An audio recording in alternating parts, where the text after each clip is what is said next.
ਸਨਮਾਨਯੋਗ ਗੁਰੂ ਨਿਵਾਜੇ ਸਾਧ ਸੰਗਤ ਜੀਓ, ਸਤਿਗੁਰੂ ਜੀ ਦੀ ਪਰਮ ਪਵਿੱਤਰ ਹਜ਼ੂਰੀ ਅੰਦਰ ਬੈਠ ਕੇ ਆਪ ਜੀ ਨੇ ਗੁਰਬਾਣੀ ਕੀਰਤਨ ਬੜੇ ਪਿਆਰ ਨਾਲ ਸੁਣਿਆ ਹੈ। ਆਓ ਹੁਣ ਆਪਣੀਆਂ ਮਨੋਬਿਰਤੀਆਂ ਅੱਜ ਦੀ ਵਿਚਾਰਧਾਰਾ ਨਾਲ ਜੋੜਨ ਦਾ ਯਤਨ ਕਰੀਏ। ਆਪਾਂ ਐਤਵਾਰ ਵਾਲੇ ਦਿਨ ਸ਼੍ਰੀ ਗੁਰੂ ਨਾਨਕ ਦੇਵ ਸਾਹਿਬ ਜੀ ਦਾ ਜੀਵਨ ਇਤਿਹਾਸ ਸਮਝਣ ਦੀ ਕੋਸ਼ਿਸ਼ ਕਰ ਰਹੇ ਹਾਂ। ਉਸੇ ਹੀ ਲੜੀ ਦੇ ਤਹਿਤ ਅੱਜ ਆਪਾਂ ਵਿਚਾਰ ਅੱਗੇ ਵਧਾਵਾਂਗੇ। ਅੱਜ ਦੇ ਵਿਚਾਰ ਸ਼ੁਰੂ ਕਰਨ ਤੋਂ ਪਹਿਲਾਂ 1-2 ਮਿੰਟ ਆਪ ਜੀ ਦੇ ਲੈਣਾ ਚਾਹਾਂਗਾ। ਜਿਵੇਂ ਆਪ ਸਭ ਨੂੰ ਪਤਾ ਹੀ ਹੈ ਕਿ ਅੱਜ ਤੋਂ 10 ਸਾਲ ਪਹਿਲਾਂ ਵਿਸਕੌਨਸਿਨ ਦੇ ਅੰਦਰ ਗੁਰਦੁਆਰਾ ਸਾਹਿਬ ਵਿੱਚ ਇੱਕ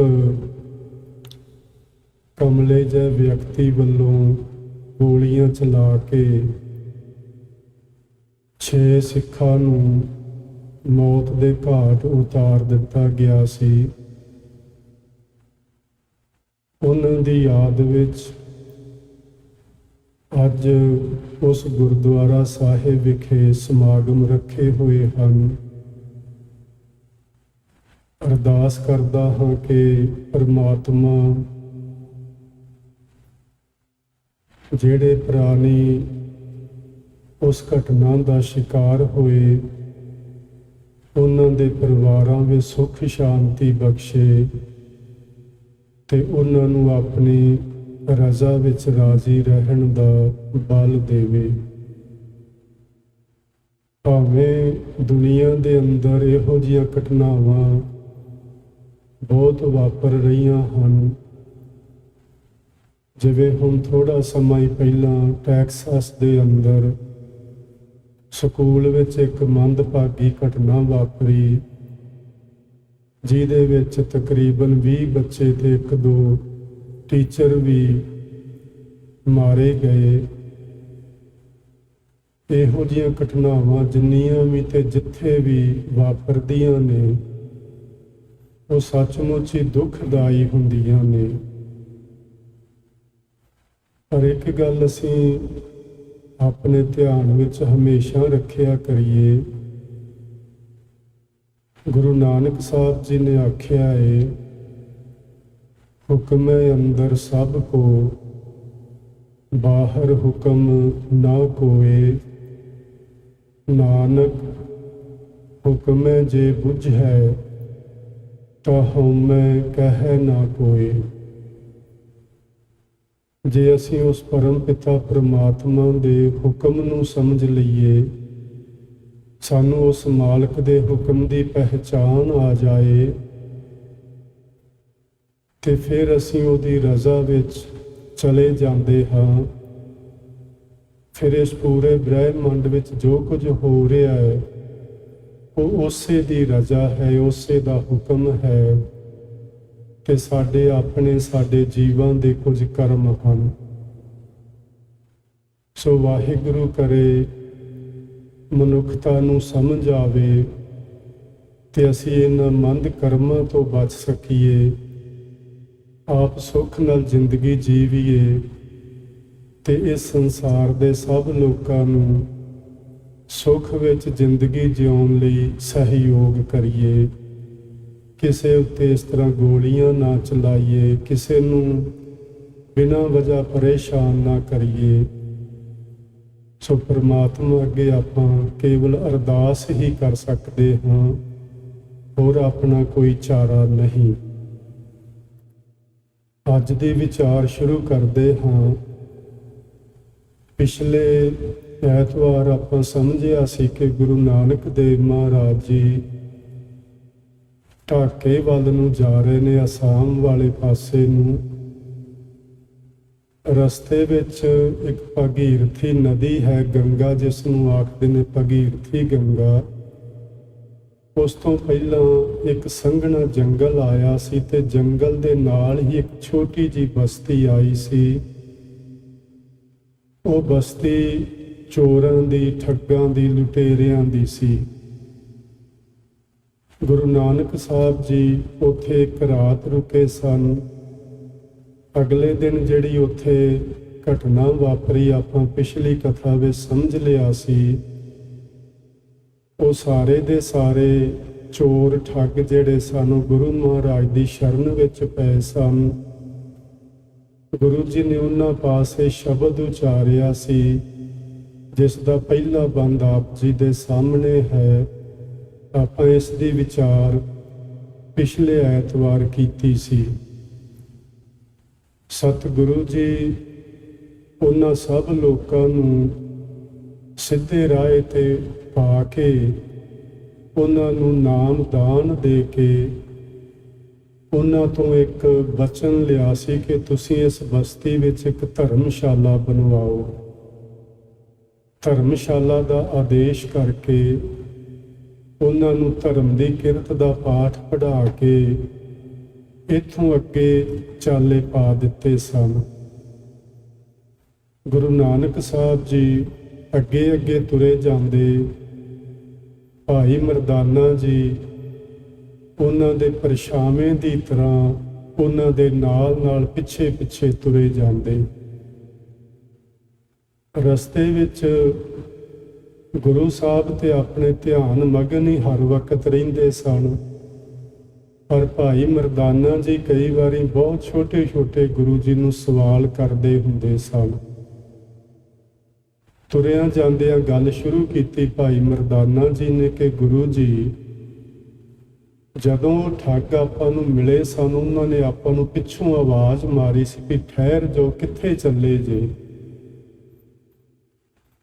ਤੇ ਮੈਂ ਤੇ ਘਬਰਾ ਗਿਆ ਸਾਂ ਵੀ ਇਹ ਸਾਨੂੰ ਮਾਰਨਗੇ, ਛੱਡਣਗੇ ਨਹੀਂ, ਕਿਉਂਕਿ ਉਹਨਾਂ ਕੋਲ ਡੰਡੇ ਸੋਟੇ ਉਹਨਾਂ ਹੱਥਾਂ 'ਚ ਫੜੇ ਹੋਏ ਸਨ।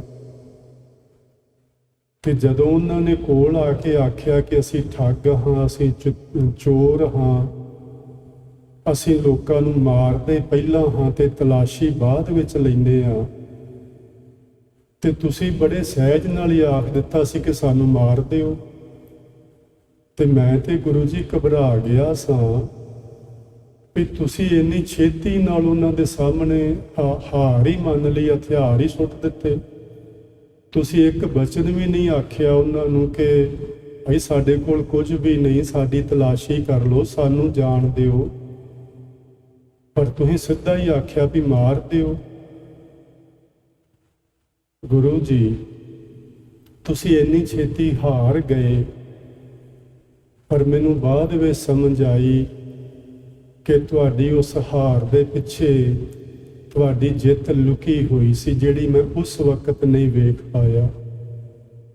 ਹੁਣ ਮੈਨੂੰ ਸਮਝ ਆਈ ਕਿ ਤੁਹਾਡੀ ਉਸ ਹਾਰ ਨੇ ਇੰਨੇ ਖੂੰਖਾਰ ਲੋਕਾਂ ਨੂੰ ਤੁਹਾਡੇ ਚਰਨਾਂ ਵਿੱਚ ਡਿੱਗਣ ਲਈ ਮਜਬੂਰ ਕਰ ਦਿੱਤਾ। ਭਾਈ ਗੁਰਦਾਸ ਜੀ ਨੇ ਆਪਾਂ ਨੂੰ ਬੜਾ ਸੋਹਣਾ ਬਚਨ ਸਮਝਾਇਆ ਹੋਇਆ। ਸਾਨੂੰ ਸਭਨਾਂ ਨੂੰ ਚਾਹੀਦਾ ਹੈ ਕਿ ਅਸੀਂ ਉਹਦੇ ਵੱਲ ਜ਼ਰੂਰ ਆਪਣਾ ਖਿਆਲ ਰੱਖਿਆ ਕਰੀਏ। ਭਾਈ ਸਾਹਿਬ ਨੇ ਆਖਿਆ, ਗੁਰਮੁਖ ਹਾਰ ਚੱਲੇ ਜਗ ਜੀਤਾ।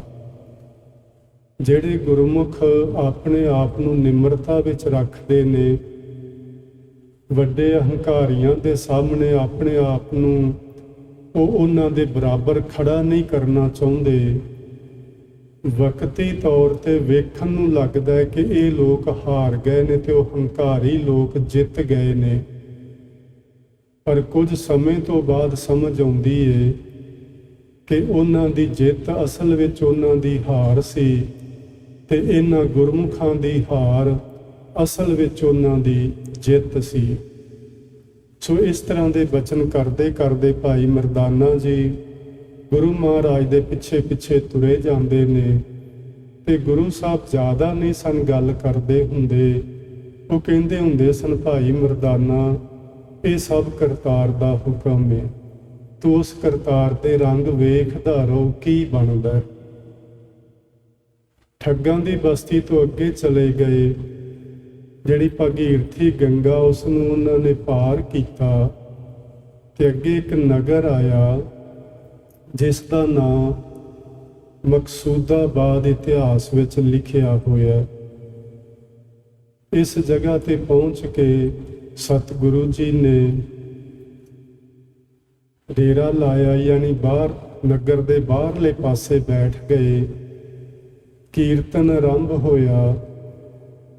ਜਿਵੇਂ ਜਿਵੇਂ ਲੋਕਾਂ ਨੂੰ ਪਤਾ ਲੱਗਾ, ਉਹ ਗੁਰੂ ਜੀ ਦੇ ਦਰਸ਼ਨ ਕਰਨ ਆਉਣ ਲੱਗੇ। ਬਹੁਤ ਸਾਰੇ ਲੋਕ ਗੁਰੂ ਮਹਾਰਾਜ ਦੇ ਉਸ ਦਰਬਾਰ ਦੇ ਵਿੱਚ, ਆਖ ਲਈਏ ਭਾਵ ਉਹਨਾਂ ਦੀ ਸੰਗਤ ਵਿੱਚ ਆਉਣ ਲੱਗ ਪਏ। ਤੇ ਇੱਕ ਭਾਈ ਸੂਜਾ ਕਰਕੇ ਵਿਅਕਤੀ ਹੋਏ ਨੇ, ਜਿਹੜੇ ਬੜੇ ਭਗਤੀ ਭਾਵ ਵਾਲੇ ਸਨ, ਧਰਮ ਦੀ ਕਿਰਤ ਕਰਨ ਵਾਲੇ ਸਨ, ਲੋਕ ਭਲਾਈ ਦੇ ਕੰਮ ਕਰਨ ਵਾਲੇ ਸਨ।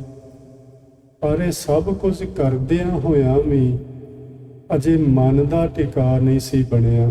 ਮਨ ਮੇਰੇ ਵਾਂਗੂ ਭਟਕਣਾ ਵਿੱਚ ਹੀ ਸੀ। ਕਦੀ ਉੱਧਰ ਨੂੰ ਦੌੜਦੇ, ਕਦੀ ਕਿਸੇ ਸੰਤ ਵੱਲ ਨੂੰ ਜਾਂਦੇ, ਕਦੀ ਡੇਰੇ ਵੱਲ ਨੂੰ ਜਾਂਦੇ। ਇਸ ਤਰ੍ਹਾਂ ਦੀ ਜ਼ਿੰਦਗੀ ਉਹਨਾਂ ਦੀ ਚੱਲ ਰਹੀ ਸੀ। ਆਖਰ ਗੁਰੂ ਨਾਨਕ ਮਹਾਰਾਜ ਜੀ ਦੀ ਸੰਗਤ ਵਿੱਚ ਆ ਗਏ। ਕੀਰਤਨ ਸੁਣਿਆ, ਗੁਰੂ ਮਹਾਰਾਜ ਦੇ ਬਚਨ ਸੁਣੇ ਤੇ ਮਨ ਨੂੰ ਟਿਕਾ ਮਿਲਿਆ। ਮਨ ਰੁਕ ਗਿਆ, ਮਨ ਦੀ ਭਟਕਣਾ ਮੁੱਕ ਗਈ, ਮਨ ਦੇ ਫੁਰਨੇ ਰੁਕ ਗਏ। ਵਿਦਵਾਨਾਂ ਦਾ ਮੰਨਣਾ ਹੈ ਕਿ ਜਦੋਂ ਕਿਸੇ ਵੀ ਮਹਾਂਪੁਰਸ਼ ਦੇ ਵਿਚਾਰ ਰੁਕ ਜਾਂਦੇ ਨੇ, 2-3 ਗੱਲਾਂ ਵਾਪਰਦੀਆਂ ਨੇ ਉਹਨਾਂ ਦੇ ਜੀਵਨ ਵਿੱਚ। ਇੱਕ ਤਾਂ ਉਹਨਾਂ ਨੂੰ ਰਿੱਧੀਆਂ ਸਿੱਧੀਆਂ ਫੋਰ ਆਉਂਦੀਆਂ ਨੇ ਕਿ ਉਹਨਾਂ ਦੇ ਮੁਖ ਚੋਂ ਨਿਕਲਿਆ ਹੋਇਆ ਬਚਨ ਸੱਤ ਹੋਣ ਲੱਗ ਪੈਂਦਾ। ਦੂਸਰਾ ਇਹ ਹੁੰਦਾ ਹੈ ਕਿ ਉਹਨਾਂ ਨੂੰ ਅੰਦਰੋਂ ਕਵਿਤਾ ਫੁਰਨੀ ਸ਼ੁਰੂ ਹੋ ਜਾਂਦੀ ਹੈ। ਭਾਈ ਸੂਜਾ, ਜਿਵੇਂ ਆਪਾਂ ਪਿੱਛੇ ਪੜ੍ਹਿਆ ਸੀ ਨਾ, ਜਦੋਂ ਪਟਨੇ ਗਏ ਸਨ ਗੁਰੂ ਮਹਾਰਾਜ, ਤੇ ਉੱਥੇ ਕਈ ਵਿਅਕਤੀਆਂ ਨੂੰ ਇਹ ਕਵਿਤਾ ਫੁਰਨੀ ਸ਼ੁਰੂ ਹੋ ਗਈ ਸੀ। ਯਾਨੀ ਅੰਦਰੋਂ ਇੱਕ ਫੁਰਨਾ ਹੀ ਉੱਠਦਾ ਹੈ, ਤੇ ਜੇ ਬੰਦਾ ਉਹਦੇ ਵੱਲ ਥੋੜ੍ਹਾ ਜਿਹਾ ਧਿਆਨ ਦੇਵੇ ਤੇ ਉਹ ਫੁਰਨਾ ਕਵਿਤਾ ਦਾ ਰੂਪ ਧਾਰਨ ਕਰ ਜਾਂਦਾ। ਭਾਈ ਸੂਜਾ ਦਾ ਮਨ ਟਿਕਿਆ, ਨਾਮ ਵਿੱਚੋਂ ਰਸ ਆਉਣ ਲੱਗਾ, ਜਿਹੜਾ ਕਿ ਅਜੇ ਆਪਾਂ ਨੂੰ ਨਹੀਂ ਆਉਂਦਾ, ਪਰ ਇਹ ਰਸ ਆਉਂਦਾ ਜ਼ਰੂਰ ਹੈ। ਇਹਦੇ 'ਚ ਕੋਈ ਸ਼ੱਕ ਨਹੀਂ। ਗੁਰਬਾਣੀ 'ਚ ਬਾਰ-ਬਾਰ ਇਹ ਬਚਨ ਲਿਖੇ ਹੋਏ ਮਿਲਦੇ ਨੇ ਕਿ ਪਰਮੇਸ਼ਵਰ ਦੇ ਨਾਮ ਰਸ ਦੇ ਮੁਕਾਬਲੇ ਇਸ ਦੁਨੀਆ ਵਿੱਚ ਹੋਰ ਕੋਈ ਵੀ ਰਸ ਨਹੀਂ, ਉਹਦੀ ਬਰਾਬਰਤਾ ਕੋਈ ਨਹੀਂ ਕਰਦਾ। ਬਾਬਾ ਫਰੀਦ ਜੀ ਨੇ ਲਿਖਿਆ ਹੋਇਆ, ਫਰੀਦਾ ਸ਼ੱਕਰ, ਖੰਡ, ਨਿਵਾਤ, ਗੁੜ, ਮਾਖਿਓ, ਮਾਝਾ ਦੁੱਧ, ਸਭੇ ਵਸਤੂ ਮਿੱਠੀਆਂ, ਰੱਬ ਨਾ ਪੁੱਜਣ ਤੁਧ। ਫਰੀਦ ਸਾਹਿਬ ਨੇ ਉੱਤੇ ਜਿੰਨੀਆਂ ਵਸਤੂਆਂ ਦਾ ਨਾਂ ਲਿਆ, ਮਿੱਠੇ, ਦੁੱਧ, ਸ਼ਹਿਦ ਆਦਿਕ, ਉਹ ਕਹਿੰਦੇ ਨੇ ਚੀਜ਼ਾਂ ਮਿੱਠੀਆਂ ਤੇ ਹਨ, ਸੁਆਦਲੀਆਂ ਲੱਗਦੀਆਂ ਨੇ, ਪਰ ਹੇ ਪ੍ਰਮਾਤਮਾ, ਤੇਰੇ ਨਾਮ ਦੇ ਰਸ ਦੇ ਬਰਾਬਰ ਇਹ ਨਹੀਂ ਪੁੱਜਦੀਆਂ। ਇਹਨਾਂ ਦਾ ਰਸ ਜੇ ਅਸੀਂ 100 ਸਾਲ ਵੀ ਮਾਣਦੇ ਰਹੀਏ, ਮਿੱਠਾ ਖਾਂਦੇ ਰਹੀਏ, ਤੇ 100 ਸਾਲਾਂ ਬਾਅਦ ਅਸੀਂ ਜਰਾ ਕਿ ਜਿੰਨਾ ਕੋਈ ਕੌੜੀ ਚੀਜ਼ ਆਪਣੀ ਜ਼ੁਬਾਨ ਤੇ ਰੱਖ ਲਈਏ ਤੇ ਉਹ 100 ਸਾਲਾਂ ਦਾ ਰਸ ਇੱਕਦਮ ਖਤਮ ਹੋ ਜਾਂਦਾ, ਤੇ ਉਹ ਕੌੜਾਪਨ ਜਿਹੜਾ ਉਹ ਜ਼ੁਬਾਨ ਤੇ ਆ ਜਾਂਦਾ। ਪਰ ਪਰਮੇਸ਼ਵਰ ਦੇ ਨਾਮ ਦੇ ਰਸ ਦੀ ਇਹ ਮਹਿਮਾ ਹੈ ਕਿ ਜਦੋਂ ਕਿਸੇ ਭਾਗਾਂ ਵਾਲੇ ਵਿਅਕਤੀ ਨੂੰ ਪਰਮੇਸ਼ਵਰ ਦੇ ਨਾਮ ਦਾ ਰਸ ਆ ਜਾਏ, ਫਿਰ ਉਹ ਰਸ ਕਦੀ ਬੇਰਸੀ ਵਿੱਚ ਤਬਦੀਲ ਨਹੀਂ ਹੁੰਦਾ। ਫਿਰ ਉਹ ਰਸ ਮਰਦੇ ਦਮ ਤੱਕ ਬਣਿਆ ਰਹਿੰਦਾ, ਮਰਨ ਤੋਂ ਬਾਅਦ ਵੀ ਬਣਿਆ ਰਹਿੰਦਾ। ਭਾਈ ਸੂਜਾ ਨੂੰ ਉਹ ਰਸ ਆਉਣ ਲੱਗ ਪਿਆ ਸੀ, ਤੇ ਰਸ ਆਉਣ ਤੋਂ ਬਾਅਦ ਉਹਨਾਂ ਦੇ ਅੰਦਰੋਂ ਇੱਕ ਕਵਿਤਾ ਉੱਠੀ ਜਿਹਦਾ ਪੂਰਾ ਇੱਕ ਬੰਦ ਭਾਈ ਵੀਰ ਸਿੰਘ ਜੀ ਨੇ ਆਪਣੇ ਗੁਰੂ ਨਾਨਕ ਚਮਤਕਾਰ ਵਿੱਚ ਲਿਖਿਆ ਹੋਇਆ ਹੈ। ਉਸ ਦੀਆਂ 2 ਪੰਕਤੀਆਂ ਮੈਂ ਤੁਹਾਡੇ ਨਾਲ ਸਾਂਝੀਆਂ ਕਰਨਾ ਚਾਹੁੰਦਾ।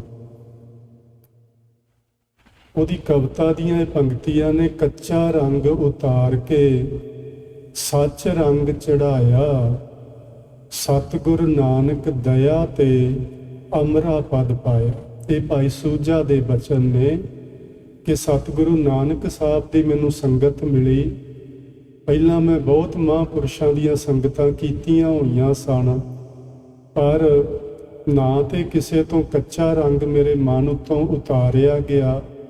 ਇੱਥੇ ਕੱਚਾ ਰੰਗ ਤੋਂ ਮਤਲਬ ਹੈ ਮਾਇਆ ਦਾ ਰੰਗ, ਮੋਹ ਮਮਤਾ ਜਿਹੜੀ ਸਾਨੂੰ ਸਭਨਾਂ ਨੂੰ ਚੰਬੜੀ ਹੋਈ ਹੈ। ਇਹ ਕੱਚਾ ਰੰਗ ਨਾ ਤੇ ਕਿਸੇ ਤੋਂ ਉਤਾਰਿਆ ਗਿਆ ਤੇ ਨਾ ਸੱਚਾ ਰੰਗ ਯਾਨੀ ਪਰਮਾਤਮਾ ਦੇ ਨਾਮ ਵਾਲਾ ਰੰਗ ਕਿਸੇ ਤੋਂ ਮੇਰੇ ਮਨ ਉੱਤੇ ਚੜਾਇਆ ਗਿਆ। ਸਤਿਗੁਰੂ ਨਾਨਕ ਦਇਆ ਤੇ ਗੁਰੂ ਨਾਨਕ ਸਾਹਿਬ ਜੀ ਦੀ ਦਇਆ ਤੋਂ ਇਹ ਵਰਤਾਰਾ ਵਾਪਰ ਗਿਆ ਕਿ ਮੇਰੇ ਮਨ ਦੇ ਉੱਤੋਂ ਮਾਇਆ ਦਾ ਕੱਚਾ ਰੰਗ ਉਤਰ ਗਿਆ ਤੇ ਪਰਮੇਸ਼ਵਰ ਦੇ ਨਾਮ ਦਾ ਸੱਚਾ ਰੰਗ ਚੜ੍ਹ ਗਿਆ। ਇਹ ਰੰਗ ਐਸਾ ਚੜ੍ਹਿਆ ਕਿ ਮੈਂ ਅਮਰਾ ਪਦ ਪ੍ਰਾਪਤ ਕਰ ਲਿਆ, ਯਾਨੀ ਅਮਰ ਪਦਵੀ ਨੂੰ ਮੈਂ ਪ੍ਰਾਪਤ ਹੋਇਆ। 5 ਬਰਖ ਕੋ ਅਨਾਥ ਧਰੂ ਬਾਰਕ, ਹਰ ਸਿਮਰਤ ਅਮਰ ਅਟਾਰੇ। ਇਹ ਬਚਨ ਲਿਖਿਆ ਗੁਰਬਾਣੀ ਵਿੱਚ ਕਿ ਪਰਮੇਸ਼ਵਰ ਦਾ ਨਾਮ ਸਿਮਰਦਿਆਂ ਸਿਮਰਦਿਆਂ 5 ਸਾਲਾਂ ਦੇ ਅਨਾਥ ਧਰੂ ਬਾਲਕ ਨੂੰ ਉਹ ਉੱਚੀ ਅਮਰਾ ਪਦਵੀ ਪ੍ਰਾਪਤ ਹੋ ਗਈ। ਇਹ ਪੂਰੇ ਗੁਰੂ ਦੀ ਰਹਿਮਤ ਹੁੰਦੀ ਅਸਲ ਵਿੱਚ। ਨਾਮ ਤੇ ਆਪਾਂ ਸਾਰੇ ਜਪਦੇ ਹਾਂ ਜਿਵੇਂ ਕਿਵੇਂ ਥੋੜਾ ਬਹੁਤਾ, ਪਰ ਨਾ ਤੇ ਸਾਡੇ ਮਨ ਉੱਤੋਂ ਕੱਚਾ ਰੰਗ ਉਤਰਿਆ ਮਾਇਆ ਦਾ, ਨਾ ਸਾਡੇ ਮਨ ਉੱਤੇ ਸੱਚਾ ਰੰਗ ਵਾਹਿਗੁਰੂ ਜੀ ਦੇ ਨਾਮ ਦਾ ਚੜ੍ਹਿਆ, ਨਾ ਸਾਨੂੰ ਅਮਰ ਪਦਵੀ ਦੀ ਦਾਤ ਪ੍ਰਾਪਤ ਹੋਈ। ਇਹਦਾ ਮਤਲਬ ਬੜਾ ਸਪਸ਼ਟ ਜਿਹਾ ਹੀ ਹੈ ਕਿ ਅਸੀਂ ਉਸ ਦੇ ਅਜੇ ਯੋਗ ਨਹੀਂ ਹੋਏ। ਜਦੋਂ ਅਸੀਂ ਉਸ ਦੇ ਯੋਗ ਹੋ ਗਏ, ਗੁਰਮੁਖੋ ਗੁਰੂ ਨਾਨਕ ਸਾਹਿਬ ਦੇ ਘਰ ਵਿੱਚ ਬਿਲਕੁਲ ਦੇਰੀ ਨਹੀਂ। ਉਹ ਤੇ ਦਾਤਾਂ ਲੈ ਕੇ ਖਲੋਤੇ ਹੋਏ ਨੇ, ਕੋਈ ਝੋਲੀ ਕਰੇ ਤੇ ਗੁਰੂ ਨਾਨਕ ਚਾਹੁੰਦੇ ਨੇ ਆ ਦਾਤਾਂ ਮੈਂ ਕਿੱਥੇ ਰੱਖਾਂ, ਕੋਈ ਝੋਲੀ ਹੀ ਨਹੀਂ ਕਰਦਾ, ਕਿੱਥੇ ਪਾਵਾਂ। ਝੋਲੀ ਤੋਂ ਮਤਲਬ ਹੈ ਸਾਡਾ ਮਨ ਸਾਫ਼ ਹੋਵੇ, ਸਾਡਾ ਹਿਰਦਾ, ਸਾਡਾ ਅੰਤःਕਰਨ ਸ਼ੁੱਧ ਹੋ ਜਾਏ। ਜਿਵੇਂ ਸਾਡਾ ਅੰਤःਕਰਨ ਸ਼ੁੱਧ ਹੋਏਗਾ, ਗੁਰੂ ਨਾਨਕ ਦੀ ਰਹਿਮਤ ਬਰਸਣੀ ਸ਼ੁਰੂ ਹੋ ਜਾਏਗੀ। ਉਸ ਭਾਈ ਸੂਜਾ ਦਾ ਮਨ ਸਾਫ਼ ਹੋਇਆ ਤੇ ਗੁਰੂ ਨਾਨਕ ਸਾਹਿਬ ਦੀ ਰਹਿਮਤ ਹੋਈ, ਉਸ ਨੂੰ ਅਮਰ ਪਦਵੀ ਪ੍ਰਾਪਤ ਹੋਈ, ਜਿਸ ਦੇ ਬਾਰੇ ਭਾਈ ਸੂਜਾ ਜੀ ਨੇ ਆਪ ਹੀ ਲਿਖਿਆ ਹੋਇਆ। ਕੁਝ ਦਿਨ ਗੁਰੂ ਨਾਨਕ ਸਾਹਿਬ ਇਸ ਮਕਸੂਦਾਬਾਦ ਵਿੱਚ ਟਿਕੇ, ਨਾਮ ਅੰਮ੍ਰਿਤ ਦੀ ਵਰਖਾ ਕੀਤੀ, ਦੋਵੇਂ ਵਕਤ ਕੀਰਤਨ ਕਰਦੇ, ਬਹੁਤ ਸੰਗਤ ਆਉਂਦੀ।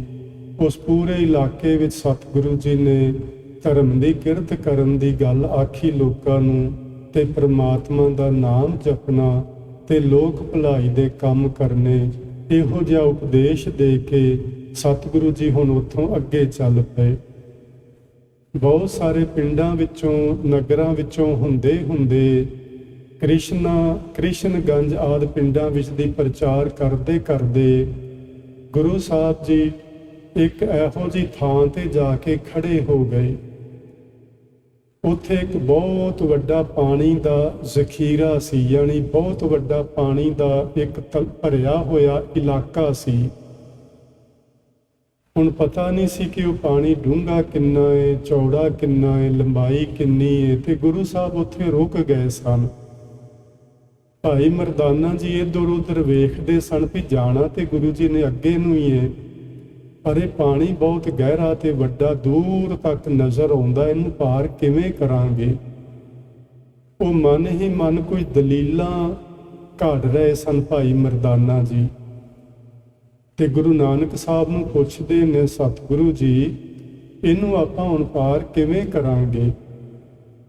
ਤੇ ਗੁਰੂ ਜੀ ਨੇ ਆਖਿਆ, ਭਾਈ ਮਰਦਾਨਾ, ਜਿਸ ਨੇ ਆਪਾਂ ਨੂੰ ਇਹ ਜਲ ਦਾ ਜ਼ਖੀਰਾ ਪਾਰ ਕਰਾਉਣਾ ਹੈ, ਉਸ ਨੂੰ ਆਪਣਾ ਫਿਕਰ ਹੈ, ਤੂੰ ਫਿਕਰ ਨਾ ਕਰਿਆ ਕਰ। ਭਾਈ ਮਰਦਾਨਾ ਇੱਧਰ ਉੱਧਰ ਟਹਿਲ ਰਹੇ ਨੇ ਉਸ ਕਿਨਾਰੇ ਤੇ ਸਤਿਗੁਰੂ ਗੁਰੂ ਨਾਨਕ ਦੇਵ ਉਸ ਕਿਨਾਰੇ ਤੇ ਖੜੇ ਨੇ। ਉਹਨਾਂ ਦੇ ਨੇਤਰ ਬੰਦ ਨੇ, ਮਾਨੋ ਉਹ ਕਿਸੇ ਨਾਲ ਕੋਈ ਗੱਲ ਕਰ ਰਹੇ ਹੋਣ। ਹੁਣ ਜਿਹੜੀ ਉਹ ਕਿਸੇ ਨਾਲ ਗੱਲ ਕਰ ਰਹੇ ਸਨ, ਅੱਜ ਦੀ ਭਾਸ਼ਾ ਵਿੱਚ ਉਸ ਨੂੰ ਆਪਾਂ ਟੈਲੀਪੈਥੀ ਆਖਦੇ ਹਾਂ। ਭਾਵੇਂ ਉਹਦੇ ਬੜੇ ਚੰਗੇ ਰਿਜ਼ਲਟ ਤਾਂ ਸਾਹਮਣੇ ਨਹੀਂ ਆਏ ਅੱਜ ਵੀ, ਲੇਕਿਨ ਉਸ ਤੋਂ ਮੁਨਕਰ ਨਹੀਂ ਹੋਇਆ ਜਾ ਸਕਦਾ। ਟੈਲੀਪੈਥੀ ਤੋਂ ਮਤਲਬ ਹੁੰਦਾ ਹੈ ਕਿ ਸਾਡੇ ਆਪਣੇ ਦਿਮਾਗ ਦੀ ਗੱਲ ਅਸੀਂ ਕਿਸੇ ਦੂਸਰੇ ਮਨੁੱਖ ਤੱਕ ਪਹੁੰਚਾ ਸਕਦੇ ਹਾਂ ਤੇ ਉਸ ਦੇ ਦਿਮਾਗ ਦਾ ਫੁਰਨਾ ਅਸੀਂ ਸਮਝ ਸਕਦੇ ਹਾਂ। ਪਰ ਗੁਰੂ ਨਾਨਕ ਜੀ ਮਹਾਂਪੁਰਸ਼ ਉਹ ਤੇ ਜੋ ਚਾਹੁੰਦੇ ਉਹ ਹੀ ਕਰ ਸਕਦੇ ਸਨ। ਅਸਲ ਵਿੱਚ ਇਹ ਵੀ ਇੱਕ ਸਿੱਧੀ ਹੈ। ਗੁਰਬਾਣੀ ਵਿੱਚ ਨਾ ਜਿਹੜੇ ਬਚਨ ਨੇ, ਨਵ ਨਿਧੀ 18 ਸਿੱਧੀ ਪਿੱਛੇ ਲੱਗੀਆਂ ਫਿਰੈ, ਜੋ ਹਰ ਹਿਰਦੈ ਸਦਾ ਵਸਾਏ। ਜਿਹੜੇ ਲੋਕ ਪਰਮੇਸ਼ਵਰ ਨੂੰ ਯਾਦ ਰੱਖਦੇ ਨੇ, ਰਿੱਧੀਆਂ ਸਿੱਧੀਆਂ ਉਹਨਾਂ ਦੀਆਂ ਚਰਨ ਦਾਸੀਆਂ ਬਣ ਜਾਂਦੀਆਂ ਨੇ। ਤੇ ਗੁਰੂ ਨਾਨਕ ਸਾਹਿਬ ਨੇ ਉਹਨੂੰ ਯਾਦ ਕੀ ਕਰਨਾ ਸੀ, ਉਹ ਤੇ ਉਹਦਾ ਰੂਪ ਹੋ ਚੁੱਕੇ ਸਨ। ਤੇ ਰਿੱਧੀਆਂ ਸਿੱਧੀਆਂ ਦੀ ਕਿਹੜੀ ਗੱਲ ਆਖੀਏ, ਵੀ ਕਿਹੜੀ ਗੱਲ ਉਹਨਾਂ ਕੋਲ ਨਹੀਂ ਸੀ ਜਿਹੜੀ ਆਖ ਦਈਏ। ਉਹ ਤੇ ਪੂਰੀ ਕਾਇਨਾਤ ਦੇ ਉਸ ਮਾਲਕ ਵਿੱਚ ਅਭੇਦ ਹੋ ਕੇ ਕਾਇਨਾਤ ਦੇ ਮਾਲਕ ਬਣ ਚੁੱਕੇ ਸਨ। ਉਹਨਾਂ ਨੇ ਆਪਣੇ ਵਿਚਾਰ ਕਿਸੇ ਦੂਸਰੇ ਮਨੁੱਖ ਤੱਕ ਭੇਜੇ, ਉੱਥੇ ਖੜੇ ਹੋ ਕੇ। ਥੋੜੀ ਦੇਰ ਹੀ ਬੀਤੀ ਕਿ ਇੱਕ ਬੇੜੀ ਲੈ ਕੇ ਭਾਈ ਉੱਥੇ ਗੁਰੂ ਮਹਾਰਾਜ ਜੀ ਦੇ ਜਿੱਥੇ ਉਹ ਖਲੋਤੇ ਸਨ ਕਿਨਾਰੇ ਤੇ ਉੱਥੇ ਆ ਪਹੁੰਚਿਆ। ਉਹ ਆਇਆ, ਬੇੜੀ ਤੋਂ ਉਤਰਿਆ, ਗੁਰੂ ਮਹਾਰਾਜ ਜੀ ਨੂੰ ਨਮਸਕਾਰ ਕੀਤੀ ਤੇ ਭਾਈ ਮਰਦਾਨਾ ਜੀ ਕੋਲ ਖਲੋਤੇ ਸਨ। ਤੇ ਉਹ ਆਦਮੀ ਜਿਹੜਾ ਆਇਆ ਆਖਣ ਲੱਗਾ, ਮੈਂ ਤੁਹਾਨੂੰ ਲੈਣ ਵਾਸਤੇ ਆਇਆ। ਹੁਣ ਆਪਾਂ ਕਿਵੇਂ ਅੰਦਾਜ਼ਾ ਲਗਾ ਸਕਦੇ ਹਾਂ, ਉਹਨੂੰ ਕਿਵੇਂ ਪਤਾ ਲੱਗ ਗਿਆ ਵੀ ਉੱਥੇ ਕੋਈ ਆਦਮੀ, ਕੋਈ ਵਿਅਕਤੀ ਖਲੋਤਾ ਹੈ ਤੇ ਮੈਂ ਉਹਨੂੰ ਲੈਣ ਜਾਣਾ ਹੈ। ਤੇ ਆ ਕੇ ਬਿਲਕੁਲ ਠੀਕ ਉਹੀ ਉਹ ਬਚਨ ਕਹਿ ਰਿਹਾ ਕਿ ਮੈਂ ਤੁਹਾਨੂੰ ਲੈਣ ਵਾਸਤੇ ਆਇਆ। ਤੇ ਗੁਰੂ ਨਾਨਕ ਸਾਹਿਬ ਭਾਈ ਸਾਹਿਬ ਜੀ ਨੂੰ ਆਖਣ ਲੱਗੇ, ਭਾਈ ਮਰਦਾਨਾ ਜੀ ਵੇਖੋ ਕਰਤਾਰ ਦੇ ਰੰਗ, ਉਹਨੂੰ ਆਪਣਾ ਕਿੰਨਾ ਫਿਕਰ ਹੈ। ਉਹਨੇ ਆਪਣੇ ਵਾਸਤੇ ਬੇੜੀ ਭੇਜ ਦਿੱਤੀ ਹੈ, ਚੱਲ ਆ ਬੇੜੀ ਤੇ ਸਵਾਰ ਹੋਈਏ ਤੇ ਇਸ ਜ਼ਖੀਰੇ ਨੂੰ ਪਾਰ ਕਰ ਜਾਈਏ। ਭਾਈ ਮਰਦਾਨਾ ਜੀ ਦੇ ਸਹਿਤ ਸਤਿਗੁਰੂ ਜੀ ਬੇੜੀ ਤੇ ਸਵਾਰ ਹੋ ਗਏ ਤੇ ਸਵਾਰ ਹੋ ਕੇ ਜਦੋਂ ਕਿਨਾਰਾ ਆਇਆ ਉੱਥੇ ਉਤਰੇ ਤੇ ਉਸ ਗੁਰਮੁਖ ਪਿਆਰੇ ਨੇ ਜਿਹੜਾ ਬੇੜੀ ਲੈ ਕੇ ਆਇਆ ਸੀ, ਉਸ ਨੇ ਆਖਿਆ ਕਿ ਆ ਸਿੱਧਾ ਰਸਤਾ, ਤੁਸੀਂ ਇਹਦੇ ਉੱਤੇ ਉੱਤੇ ਅੱਗੇ ਤੁਰੇ ਜਾਓ। ਗੁਰੂ ਸਾਹਿਬ ਅੱਗੇ ਅੱਗੇ, ਭਾਈ ਸਾਹਿਬ ਪਿੱਛੇ ਪਿੱਛੇ ਅੱਗੇ ਗਏ ਤੇ ਇੱਕ ਪਹਾੜੀ ਆਈ ਜਿਹਦੇ ਵਿੱਚੋਂ ਦੀ ਇੱਕ ਸੁਰੰਗ ਲੰਘਦੀ ਸੀ। ਉਸ ਸੁਰੰਗ ਦੇ ਵਿੱਚ ਪ੍ਰਵੇਸ਼ ਕਰ ਗਏ ਤੇ ਉਹਦੇ 'ਚ ਤੇ ਬੜਾ ਹਨੇਰਾ ਸੀ, ਉੱਥੇ ਕਿਹੜੀ ਉਦੋਂ ਬਿਜਲੀ ਜਗਦੀ ਸੀ। ਭਾਈ ਮਰਦਾਨਾ ਜੀ ਸਤਿਗੁਰੂ ਜੀ ਨੂੰ ਆਖਣ ਲੱਗੇ ਵੀ ਆਪਾਂ ਕਿਸੇ ਅਗਿਆਤ ਜੀ ਜਗ੍ਹਾ ਵਿੱਚ ਤੁਰੇ ਜਾ ਰਹੇ ਹਾਂ, ਕੋਈ ਅੱਗੇ ਸਾਡੇ ਮੁਸ਼ਕਿਲ ਨਾ ਆ ਖੜੀ ਹੋਵੇ। ਗੁਰੂ ਸਾਹਿਬ ਆਖਦੇ, ਭਾਈ ਮਰਦਾਨਾ ਫਿਕਰ ਨਾ ਕਰ, ਤੂੰ ਚੱਲਦਾ ਚੱਲ। ਥੋੜੀ ਦੇਰ ਬਾਅਦ ਉਹ ਸੁਰੰਗ ਤੋਂ ਪਾਰ ਲੰਘ ਗਏ ਤੇ ਅੱਗੇ ਇੱਕ 4 ਚੁਫੇਰੇ ਉੱਚੀਆਂ ਪਹਾੜੀਆਂ ਤੇ ਵਿੱਚ ਥੱਲੇ ਨੀਵੀਂ ਪੱਧਰੀ ਜਗ੍ਹਾ ਆਈ। ਉੱਥੇ ਬਹੁਤ ਸਾਰੇ ਸਾਧੂ ਵੱਖ-ਵੱਖ ਥਾਵਾਂ ਤੇ ਆਪਣੇ ਆਪਣੇ ਆਸਣਾਂ ਤੇ ਬੈਠੇ ਹੋਏ ਨੇ। ਗੁਰੂ ਨਾਨਕ ਸਾਹਿਬ ਜੀ ਜਦੋਂ ਉਹਨਾਂ ਸਾਧੂਆਂ ਵਿੱਚ ਗਏ, ਉਹ ਬੜੇ ਅਦਬ ਨਾਲ ਉੱਠੇ। ਉਹਨਾਂ ਨੇ ਸਤਿਗੁਰੂ ਜੀ ਨੂੰ ਨਮਸਕਾਰ ਕੀਤੀ, ਮੱਥਾ ਟੇਕਿਆ ਤੇ ਉਹਨਾਂ ਵਿੱਚ ਇੱਕ ਉਹਨਾਂ ਦੇ ਮੁਖੀ ਸਾਧੂ ਸਨ ਜਿਨ੍ਹਾਂ ਦਾ ਨਾਂ ਸੀ ਰਾਮਦਾਸ। ਉਹ ਆਪਣੇ ਆਸਣ ਤੇ ਕੋਲ ਗੁਰੂ ਜੀ ਨੂੰ ਲੈ ਗਿਆ, ਆਪ ਪਾਸੇ ਬੈਠਾ ਤੇ ਆਪਣੇ ਆਸਣ ਤੇ ਸਤਿਗੁਰੂ ਜੀ ਨੂੰ ਬੈਠਣ ਲਈ ਉਸਨੇ ਬੇਨਤੀ ਕੀਤੀ। ਸਤਿਗੁਰੂ ਜੀ ਉੱਥੇ ਬੈਠੇ, ਕੋਈ ਸੁੱਕੇ ਮੇਵੇ ਉਹਨਾਂ ਕੋਲ ਰੱਖੇ ਹੋਏ ਸਨ, ਥੋੜਾ ਬਹੁਤ ਉਹਨਾਂ ਨੂੰ ਛਕਣ ਵਾਸਤੇ ਉਹਨਾਂ ਨੇ ਦਿੱਤਾ। ਉੱਥੇ ਗੁਰੂ ਜੀ ਕੁਝ ਦਿਨ ਠਹਿਰੇ। ਉਹ ਜਿਹੜੇ ਕੁਝ ਦਿਨ ਉੱਥੇ ਠਹਿਰੇ ਨੇ, ਉੱਥੇ ਉਹਨਾਂ ਨੇ ਕੋਈ ਵਾਰਤਾਲਾਪ ਨਹੀਂ ਕਿਸੇ ਨਾਲ ਕੀਤੀ। ਇਹ ਗੱਲ ਬੜੀ ਸਮਝਣ ਵਾਲੀ ਹੈ ਕਿ ਗੁਰੂ ਜੀ ਜਿੰਨੇ ਵੀ ਦਿਨ ਉੱਥੇ ਰਹੇ ਕੋਈ ਵਾਰਤਾਲਾਪ ਨਹੀਂ ਹੋਈ, ਬਸ ਚੁੱਪ ਤੇ ਸ਼ਾਂਤ। ਸਾਰਾ ਦਿਨ ਉਹ ਸਾਧੂ ਵੀ ਬੈਠੇ ਰਹਿੰਦੇ ਚੌਂਕੜੇ ਲਗਾ ਕੇ, ਗੁਰੂ ਜੀ ਵੀ ਬੈਠੇ ਰਹਿੰਦੇ। ਭਾਈ ਮਰਦਾਨਾ ਜੀ ਦਾ ਤੇ ਸੁਭਾਅ ਹੁਣ ਬਣ ਚੁੱਕਾ ਸੀ, ਉਹ ਸਵੇਰੇ ਸ਼ਾਮ ਕੀਰਤਨ ਕਰ ਲੈਂਦਾ ਤੇ ਉਹ ਵੀ ਆਪਣੇ ਰੰਗ ਵਿੱਚ ਰੰਗਿਆ ਰਹਿੰਦਾ। ਸੁੱਕੇ ਮੇਵੇ ਕੋਈ ਨਾ ਕੋਈ ਖਾਣ ਨੂੰ ਮਿਲ ਜਾਂਦੇ।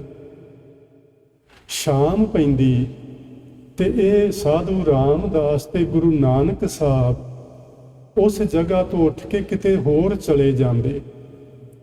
ਲੇਕਿਨ ਭਾਈ ਮਰਦਾਨਾ ਜੀ ਨੂੰ ਨਹੀਂ ਪਤਾ ਲੱਗਦਾ ਕਿ ਉਹ ਰਾਤ ਨੂੰ ਕਿੱਥੇ ਜਾਂਦੇ ਨੇ ਤੇ ਸਵੇਰੇ ਫਿਰ ਆ ਜਾਂਦੇ ਵਾਪਸ।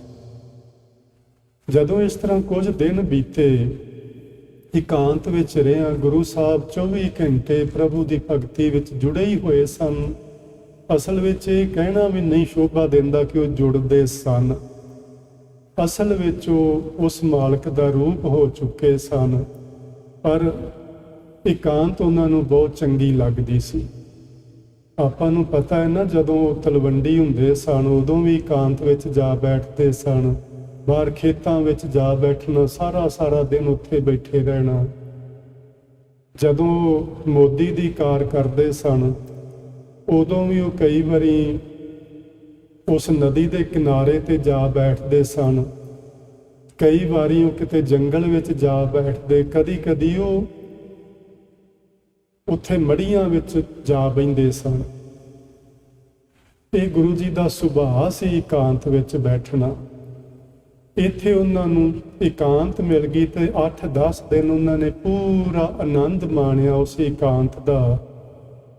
ਜਿੱਦਣ ਉੱਥੋਂ ਤੁਰਨਾ ਸੀ, ਅੱਗੇ ਜਾਣਾ ਸੀ, ਗੁਰੂ ਜੀ ਨੇ ਆਖਿਆ, ਭਾਈ ਮਰਦਾਨਾ ਜੀ ਅੱਜ ਆਪਾਂ ਇੱਥੋਂ ਅੱਗੇ ਚਾਲੇ ਪਾਉਣੇ ਨੇ।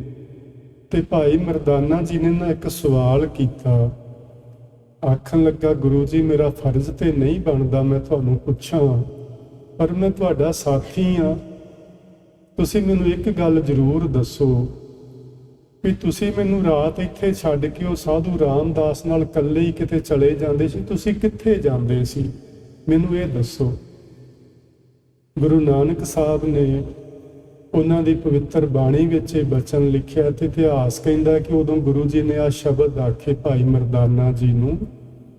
ਆਖਣ ਲੱਗੇ, ਭਾਈ ਮਰਦਾਨਾ ਸ਼ਬਦ ਰੰਗਾਏ ਹੁਕਮ ਸਬਾਏ, ਸੱਚੀ ਦਰਗਾਹ ਮਹਿਲ ਬੁਲਾਏ, ਸੱਚੇ ਦੀਨ ਦਇਆਲ ਮੇਰੇ ਸਾਹਿਬਾ, ਸੱਚੇ ਮਨ ਪਤੀ ਆ ਬਣਿਆ। ਇਹ ਬਚਨ ਇਤਿਹਾਸ ਕਹਿੰਦਾ ਕਿ ਗੁਰੂ ਨਾਨਕ ਸਾਹਿਬ ਨੇ ਭਾਈ ਮਰਦਾਨਾ ਜੀ ਨੂੰ ਆਖੇ। ਤੇ ਭਾਈ ਸਾਹਿਬ ਪੁੱਛਦੇ ਨੇ ਕਿ ਇਹਦਾ ਮਤਲਬ ਕੀ ਹੈ। ਦੇਖੋ ਕਿੰਨੇ ਸੋਹਣੇ ਬਚਨ ਨੇ ਭਾਈ ਮਰਦਾਨਾ ਜੀ ਦੇ। ਮੈਨੂੰ ਕਈ ਵਾਰੀ ਲੱਗਦਾ ਰਹਿੰਦਾ ਕਿ ਸਾਡੀ ਸਮਝ ਗੋਚਰੇ ਕਰਨ ਵਾਸਤੇ ਭਾਈ ਮਰਦਾਨਾ ਜੀ ਕਿੰਨੇ ਛੋਟੇ ਬਚਨ ਗੁਰੂ ਨਾਨਕ ਸਾਹਿਬ ਨਾਲ ਕਰਿਆ ਕਰਦੇ ਸਨ। ਉੱਥੇ ਇਤਿਹਾਸ ਵਿੱਚ ਲਿਖਿਆ ਕਿ ਗੁਰੂ ਨਾਨਕ ਮਹਾਰਾਜ ਜੀ ਨੇ ਆਖਿਆ, ਭਾਈ ਜੀ ਜਿਹੜੇ ਲੋਕ ਜਿਨ੍ਹਾਂ ਦਾ ਮਨ ਸੱਚੇ ਦੀਨਾਂ ਉੱਤੇ ਦਇਆ ਕਰਨ ਵਾਲੇ, ਸਭਨਾਂ ਦੇ ਮਾਲਕ ਅਕਾਲ ਪੁਰਖ ਵਾਹਿਗੁਰੂ ਜੀ ਦੇ ਵਿੱਚ ਪਤੀਜ ਜਾਂਦਾ ਹੈ। ਪਤੀਆਮਨਿਆਂ ਦਾ ਮਤਲਬ ਹੈ ਪਤੀਜ ਜਾਣਾ, ਵਿਸ਼ਵਾਸ ਹੋ ਜਾਣਾ, ਭਰੋਸਾ ਵੱਜ ਜਾਣਾ ਤੇ ਹੁਣ ਮਨ ਦਾ ਕਦੀ ਡੋਲਣਾ ਨਾ। ਜਿਨ੍ਹਾਂ ਲੋਕਾਂ ਦਾ ਮਨ ਸੱਚੇ ਮਾਲਕ ਦੇ ਵਿੱਚ ਪਤੀਜ ਜਾਂਦਾ ਹੈ, ਉਹਨਾਂ ਨੂੰ ਭਰੋਸਾ ਬਣ ਜਾਂਦਾ ਹੈ, ਉਹ ਸੱਚੇ ਮਾਲਕ ਦੇ ਹੁਕਮ ਵਿੱਚ ਚਲੇ ਜਾਂਦੇ ਨੇ। ਤੇ ਸੱਚਾ ਮਾਲਕ ਆਪਣੇ ਸ਼ਬਦ ਦੀ ਰਾਹੀਂ ਉਹਨਾਂ ਨੂੰ ਆਪਣੇ ਪਿਆਰ ਦਾ ਰੰਗ ਚੜਾ ਦਿੰਦਾ, ਪਿਆਰ ਦੀ ਰੰਗਣ ਵਿੱਚ ਰੰਗ ਲੈਂਦਾ, ਇਸ ਤਰ੍ਹਾਂ ਆਖੀਏ।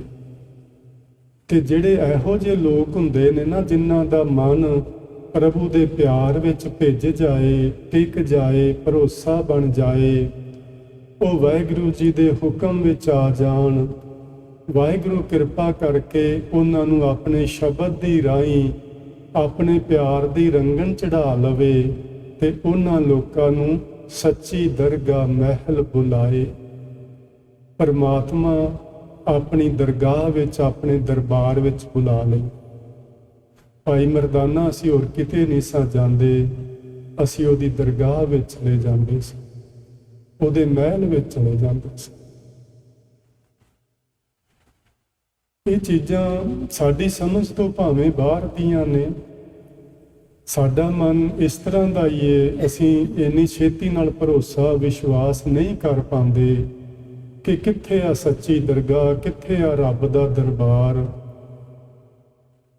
ਕਿਉਂਕਿ ਅਸੀਂ ਆਦੀ ਹੋ ਚੁੱਕੇ ਹਾਂ ਕਿ ਜੋ ਸਾਨੂੰ ਦਿਸਦਾ ਹੈ ਅਸੀਂ ਕੇਵਲ ਉਹਦੇ ਉੱਤੇ ਵਿਸ਼ਵਾਸ ਰੱਖਦੇ ਹਾਂ। ਜੋ ਸਾਨੂੰ ਦਿਸਦਾ ਨਹੀਂ ਹੁੰਦਾ, ਸਾਡਾ ਮਨ ਉਹਦੇ ਉੱਤੇ ਇੱਕਦਮ ਨਹੀਂ ਮੰਨਦਾ।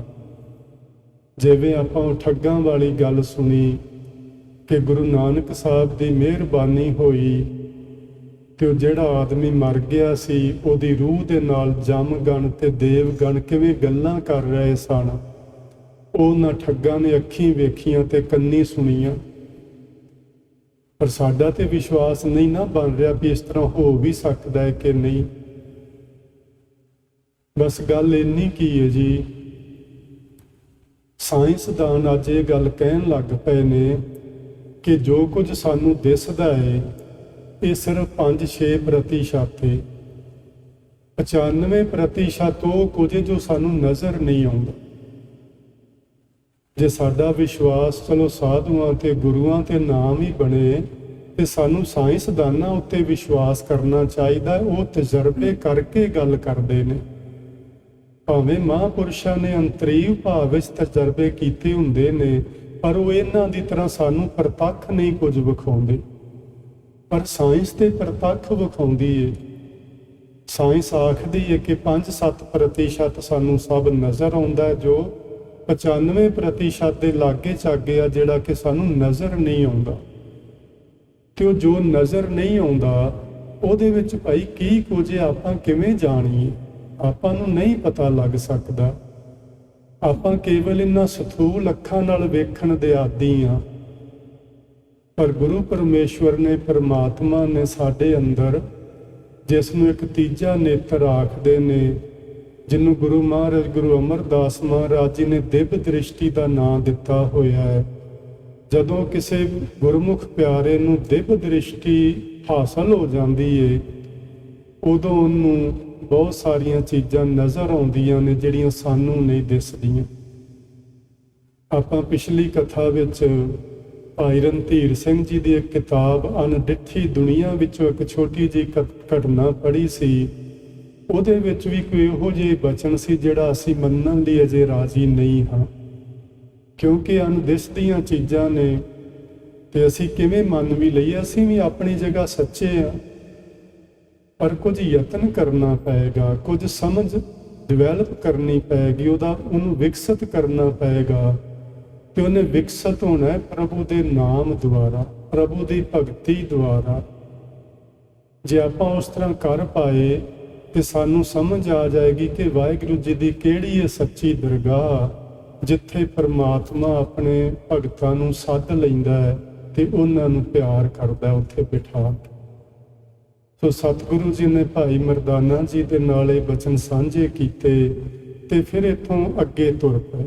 ਉਹ ਜਿੰਨੇ ਸਾਧੂ ਸਨ, ਭਾਵੇਂ ਉਹ ਕਹਿੰਦੇ ਸਨ ਕਿ ਸਾਡੇ ਕੋਲ ਹੋਰ ਤੁਹਾਨੂੰ ਜੀ ਇਹ ਪਤਾ ਹੋਣਾ ਚਾਹੀਦਾ ਹੈ ਕਿ ਜਿਹੜੇ ਪੂਰਨ ਪੁਰਸ਼ ਹੁੰਦੇ ਨੇ, ਪੂਰਨ ਮਹਾਂਪੁਰਸ਼ ਹੁੰਦੇ ਨੇ, ਇਹ ਜ਼ਰੂਰੀ ਨਹੀਂ ਹੁੰਦਾ ਕਿ ਉਹ ਸਾਡੇ ਨਾਲ ਗੱਲਾਂ ਕਰਨ, ਸਾਡੇ ਨਾਲ ਬਚਨ ਕਰਨ। ਉਹਨਾਂ ਦੇ ਬੈਠੇ ਰਹਿਣ ਦਾ ਹੀ ਇੱਕ ਇਹੋ ਜਿਹਾ ਪ੍ਰਭਾਵ ਹੁੰਦਾ ਹੈ ਕਿ ਜਿਸ ਪ੍ਰਭਾਵ ਦੇ ਨਾਲ ਜਿੱਥੇ ਜਿੱਥੇ ਕੋਈ ਜਗਿਆਸੂ ਰੁਕਿਆ ਹੁੰਦਾ ਹੈ, ਉਸ ਤੋਂ ਅੱਗੇ ਤੁਰ ਪੈਂਦਾ। ਇਹ ਪੱਕੀ ਗੱਲ, ਇਹਦੇ 'ਚ ਕੋਈ ਸ਼ੱਕ ਨਹੀਂ, ਮੈਨੂੰ ਤੇ ਨਹੀਂ ਰਿਹਾ। ਇਸੇ ਲਈ ਮੈਂ ਆਪ ਜੀ ਨੂੰ ਬੇਨਤੀ ਕਰਦਾ ਰਹਿਣਾ ਕਿ ਮਹਾਂਪੁਰਸ਼ਾਂ ਦੀ ਸੰਗਤ ਸਾਨੂੰ ਜ਼ਰੂਰ ਕਰਨੀ ਚਾਹੀਦੀ ਹੈ। ਹੁਣ ਵੀ ਆਪਾਂ ਮਹਾਂਪੁਰਸ਼ਾਂ ਦੀ ਸੰਗਤ ਹੀ ਕਰਨੇ ਆ ਪਏ। ਹੁਣ ਕਿਹਦੀ ਕਰਦੇ? ਹੁਣ ਅਸੀਂ ਸਾਧੂ ਰਾਮਦਾਸ ਦੀ ਸੰਗਤ ਕਰਨੇ ਆ ਪਏ। ਹੁਣ ਆਪਾਂ ਗੁਰੂ ਨਾਨਕ ਸਾਹਿਬ ਦੀ ਸੰਗਤ ਕਰਦੇ ਹਾਂ। ਗੁਰੂ ਗ੍ਰੰਥ ਸਾਹਿਬ ਜੀ ਦੀ ਬਾਣੀ ਵਿੱਚ 35 ਮਹਾਂਪੁਰਸ਼ਾਂ ਦੀ ਸੰਗਤ ਹੈ ਜਿਹੜੀ ਆਪਾਂ ਹੁਣ ਸਾਂਝੀ ਪੈ ਕਰਦੇ ਹਾਂ।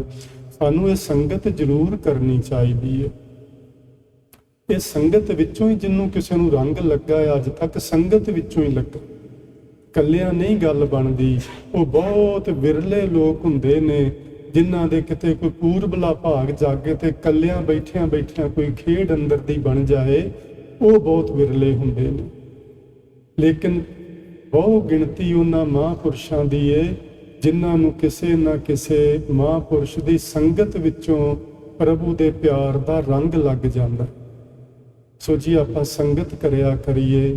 ਉਹਨਾਂ ਸਾਧੂਆਂ ਨੇ ਬੇਨਤੀ ਤਾਂ ਕੀਤੀ ਸੀ ਵੀ ਸਾਡੇ ਕੋਲ ਹੋਰ ਰੁਕੋ, ਭਾਵੇਂ ਤੁਸੀਂ ਬਚਨ ਨਹੀਂ ਕਰਦੇ, ਪਰ ਤੁਹਾਡੇ ਇੱਥੇ ਬੈਠੇ ਰਹਿਣ ਨਾਲ ਹੀ ਜੋ ਕੁਝ ਸਾਨੂੰ ਹਾਸਲ ਹੋਇਆ ਹੈ, ਅਸੀਂ ਪਿਛਲਿਆਂ ਕਈ ਦਹਾਕਿਆਂ ਵਿੱਚ ਉਹ ਕੁਝ ਹਾਸਲ ਨਹੀਂ ਕਰ ਸਕੇ। ਪਰ ਸਤਿਗੁਰੂ ਜੀ ਆਖਣ ਲੱਗੇ, ਗੁਰਮੁਖੋ ਗੱਲ ਇਹ ਆ ਕਿ ਸਾਨੂੰ ਪਰਮੇਸ਼ਵਰ ਵੱਲੋਂ ਜਿਹੜੀ ਡਿਊਟੀ ਲੱਗੀ ਹੋਈ ਏ, ਜਿਹੜੀ ਸਾਨੂੰ ਸੇਵਾ ਮਾਲਕ ਨੇ ਦਿੱਤੀ ਏ, ਉਹ ਅਸੀਂ ਇੱਕ ਜਗ੍ਹਾ ਤੇ ਬੈਠ ਕੇ ਨਹੀਂ ਕਰ ਪਾਵਾਂਗੇ, ਸਾਨੂੰ ਅੱਗੇ ਜਾਣਾ ਹੀ ਪੈਣਾ ਹੈ। ਗੁਰੂ ਜੀ ਉੱਥੋਂ ਤੁਰੇ ਸਨ ਢਾਕੇ ਵੱਲ ਨੂੰ। ਸ਼ਹਿਰ ਤੋਂ ਕੁਝ ਮੀਲਾਂ ਦੀ ਵਿੱਥ ਤੇ ਬਾਹਰ ਬੈਠੇ ਸਨ। ਆਪਾਂ ਪਿੱਛੇ ਇਤਿਹਾਸ ਵਿੱਚ ਸਮਝ ਆਏ ਹਾਂ ਕਿ ਗੁਰੂ ਸਾਹਿਬ ਨਾ ਇੱਕਦਮ ਸਿੱਧੇ ਕਿਸੇ ਸ਼ਹਿਰ ਵਿੱਚ ਜਾਂ ਕਿਸੇ ਦੇ ਘਰ ਨਹੀਂ ਸਨ ਜਾ ਖਲੋਂਦੇ।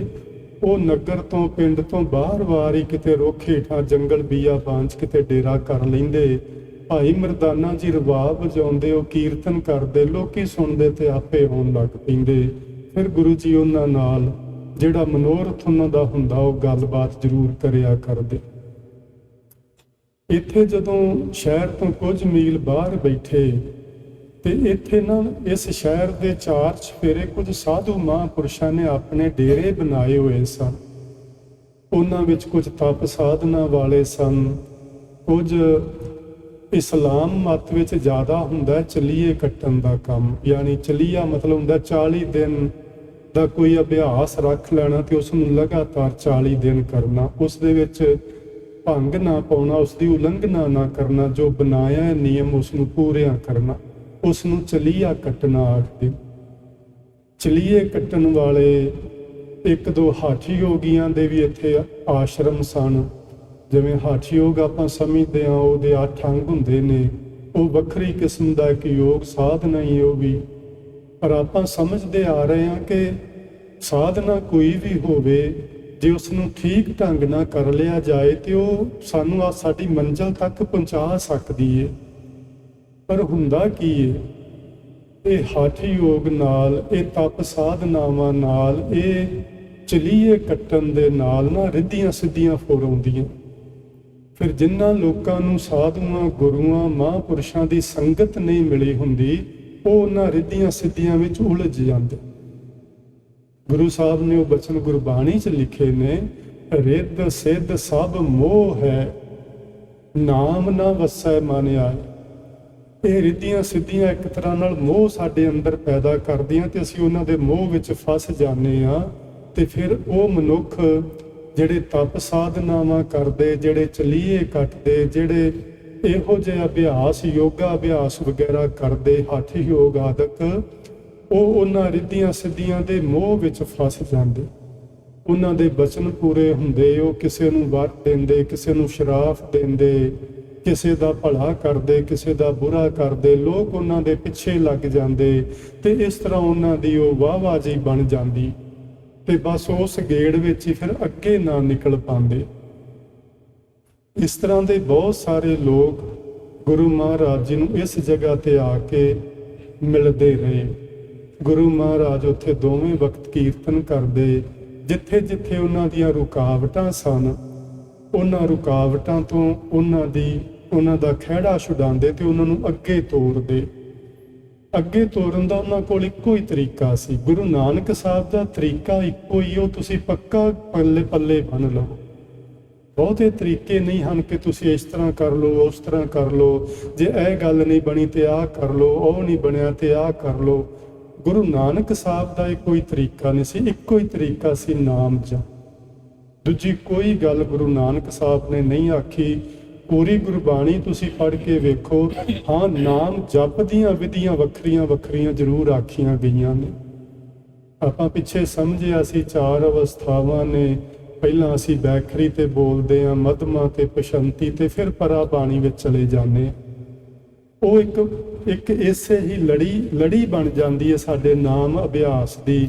ਉਹ ਗੁਰੂ ਨਾਨਕ ਸਾਹਿਬ ਨੇ ਸਾਨੂੰ ਜ਼ਰੂਰ ਸਮਝਾਈ, ਲੇਕਿਨ ਇਸ ਰਸਤੇ ਨੂੰ ਛੱਡ ਕੇ ਇੱਧਰ ਉੱਧਰ ਜਾਣ ਤੋਂ ਉਹਨਾਂ ਨੇ ਵਰਜਿਆ। ਸੋ ਇੱਥੇ ਕੁਝ ਦਿਨ ਗੁਰੂ ਜੀ ਰਹੇ, ਉਹਨਾਂ ਨੇ ਇੱਥੇ ਨਾ ਇੱਕ ਸ਼ਬਦ ਗਾਵਿਆ ਸੀ। ਆਪਾਂ ਉਸ ਦੀ ਵਿਚਾਰਨਾ ਹੁਣ ਅਗਲੀ ਕਥਾ ਵਿੱਚ ਆਰੰਭ ਕਰਾਂਗੇ। ਉਹ ਸ਼ਬਦ ਹੈ, ਮਨ ਕੁੰਚਰ ਕਾਇਆ ਉਦਿਆਨੈ। ਸਾਡਾ ਮਨ ਹਾਥੀ ਦੀ ਤਰ੍ਹਾਂ ਹੈ ਤੇ ਸਾਡਾ ਸਰੀਰ ਜੰਗਲ ਦੀ ਤਰ੍ਹਾਂ ਹੈ। ਜੰਗਲ ਵਿੱਚ ਹੋਰ ਬਹੁਤ ਸਾਰੇ ਖੂਨਖਾਰ ਜਾਨਵਰ ਹੁੰਦੇ ਨੇ। ਹਾਥੀ ਇੱਕ ਸਭਨਾਂ ਤੋਂ ਵੱਡਾ ਤੇ ਤਕੜਾ ਜਾਨਵਰ ਹੁੰਦਾ ਹੈ। ਇਹ ਮਨ ਸਾਡਾ ਹਾਥੀ ਦੀ ਤਰ੍ਹਾਂ ਇਸ ਸਰੀਰ ਰੂਪੀ ਜੰਗਲ ਦੇ ਵਿੱਚ ਮਨ ਮਰਜ਼ੀਆਂ ਕਰਦਾ ਫਿਰਦਾ ਹੈ। ਜਿੱਥੋਂ ਜੀ ਕਰਦਾ ਕਿਸੇ ਰੁੱਖ ਨੂੰ ਪੁੱਟ ਕੇ ਉੱਧਰ ਸੁੱਟ ਦਿੰਦਾ ਹੈ, ਜਿੱਥੋਂ ਜੀ ਕਰਦਾ ਕਿਸੇ ਜਾਨਵਰ ਨੂੰ ਚੁੱਕ ਕੇ ਉੱਧਰ ਮਾਰਦਾ ਆਪਣੀ ਸੁੰਡ ਵਿੱਚ ਫੜ ਕੇ। ਇਹ ਮਨ ਹਾਥੀ ਦੀ ਤਰ੍ਹਾਂ ਮਨ ਮਰਜ਼ੀਆਂ ਕਰਦਾ। ਇਹ ਸ਼ਬਦ ਗੁਰੂ ਜੀ ਨੇ ਉੱਥੇ ਪੜ੍ਹਿਆ ਤੇ ਗੁਰੂ ਸਾਹਿਬ ਦੇ ਦੁਆਲੇ ਉਸ ਵਕਤ ਉਹ ਸਾਰੇ ਤਪਸਵੀ, ਹਾਠੀ ਯੋਗੀ, ਚਲੀਏ ਕੱਟਣ ਵਾਲੇ ਤੇ ਹੋਰ ਕਈ ਉਸ ਨਗਰ ਵਿੱਚੋਂ ਆਏ ਹੋਏ ਸਿਆਣੇ ਪੁਰਸ਼ ਬੈਠੇ ਹੋਏ ਸਨ। ਗੁਰੂ ਮਹਾਰਾਜ ਜੀ ਨੇ ਇਹ ਸ਼ਬਦ ਗਾਵਿਆ ਸੀ। ਤੇ ਫਿਰ ਆਪਾਂ ਨਾ ਅਗਲੀ ਵਾਰੀ ਇਹ ਸ਼ਬਦ ਦੇ ਜਿਹੜੇ ਭਾਵ ਅਰਥ ਨੇ ਉਹਨਾਂ ਨੂੰ ਸਮਝ ਕੇ ਤੇ ਇੱਥੋਂ ਹੀ ਅੱਗੇ ਗੱਲ ਸ਼ੁਰੂ ਕਰਾਂਗੇ। ਢਾਕੇ ਤੋਂ ਇੱਕ ਪਾਸੇ ਗੁਰੂ ਜੀ ਬੈਠੇ ਨੇ ਤੇ ਢਾਕੇ ਨਗਰ ਤੋਂ ਦੂਜੇ ਪਾਸੇ 3-4 ਮੀਲਾਂ ਦੀ ਵਿੱਥ ਤੇ ਉਹ ਨੂਰ ਸ਼ਾਹ ਬੈਠੀ ਹੋਈ ਏ। ਅਸਲ ਵਿੱਚ ਜਿਹਨੂੰ ਸਿੱਧੇ ਰਾਹ ਪਾਉਣ ਲਈ ਗੁਰੂ ਜੀ ਇੱਥੇ ਪਹੁੰਚੇ ਨੇ। ਸੋ ਇੱਥੋਂ ਹੀ ਆਪਾਂ ਗੱਲ ਹੁਣ ਅਗਲੇ ਐਤਵਾਰ ਪ੍ਰਾਰੰਭ ਕਰਾਂਗੇ। ਤੁਸੀਂ ਬੜੇ ਪਿਆਰ ਨਾਲ ਬੈਠ ਕੇ ਅੱਜ ਦੇ ਵਿਚਾਰ ਨੂੰ ਸ਼ਰਵਣ ਕੀਤਾ ਹੈ। ਆਪ ਸਭਨਾਂ ਦਾ ਬਹੁਤ ਬਹੁਤ ਧੰਨਵਾਦ। ਇਤਿਹਾਸਕ ਵਿਚਾਰਾਂ ਕਰਦਿਆਂ ਮੇਰੇ ਪਾਸੋਂ ਹੋਈਆਂ ਭੁੱਲਾਂ ਦੀ ਖਿਮਾ ਬਖਸ਼ਿਸ਼ ਕਰਨਾ। ਪਿਆਰ ਨਾਲ ਆਖੋ ਜੀ, ਵਾਹਿਗੁਰੂ ਜੀ ਕਾ ਖਾਲਸਾ, ਵਾਹਿਗੁਰੂ ਜੀ ਕੀ ਫਤਿਹ।